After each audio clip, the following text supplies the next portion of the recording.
This is the Burster NPLG, a 3D printable airsoft grenade launcher chalk projectile. Now I think we can all agree that airsoft grenade launchers are a bit crap. I mean, the shower shells are completely unrealistic. I know you get buckshot rounds, but when we think of a grenade launcher, we don't tend to think of whatever that is. I mean, that's just tragic. So the Burster is my attempt at making grenade launchers just a bit more realistic in airsoft, whilst also trying to keep the cost per shot as low as possible. And these things here are literal pennies per shot. You can get dozens of them out of a reel of filament. And I also want to avoid the pyrotechnic route. Reason being is that we've had a lot of dry weather recently, and a lot of airsoft sites like to ban pyros in the warmer months of the year because they don't really want their field catching fire. So to get around the pyrotechnic problem, the next best bet is a powder or chalk round. And compared to a lot of other 3D printed powder rounds, the Burster takes a lot less force to detonate. The reason behind this is simple. A lot of 3D printed grenades actually rely on the breaking of the plastic itself to release the powder. The issue with that is even the most basic 3D printing PLA plastic is a lot stronger than what you might think,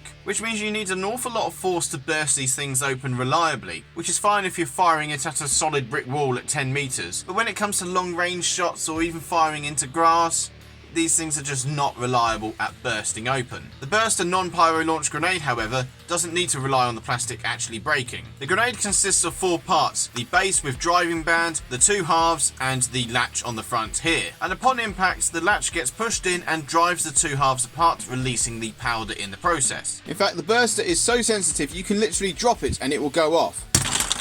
And even when it lands in grass. And as well as releasing the powder upon impact, it also breaks into 4 small pieces which are very lightweight, which reduces the chance of any injury. And there's no jagged, sharp, sticky outy bits because it hasn't actually broken the plastic. The Burster NPLG can be used as an anti-tank / anti-vehicle projectile, and it can also be used for indirect fire against groups of infantry. And because it is a non-pyro launch grenade, you don't have to worry about any fires or explosions. The Burster is also very quick to print because at the end of the day it is expendable, and you do not need to print it out of any fancy plastics, and it can be printed on the most basic printers with no problem at all. The Burster is designed to be compatible with rifle grenade launchers such as the Tag-In series. On my grenade launcher I have a 3D printed rifle barrel which you can find dotted around on many 3D printing websites, and to propel it I use a standard shower shell which I drop in like so, and then I can muzzle load the NPLG into the launcher.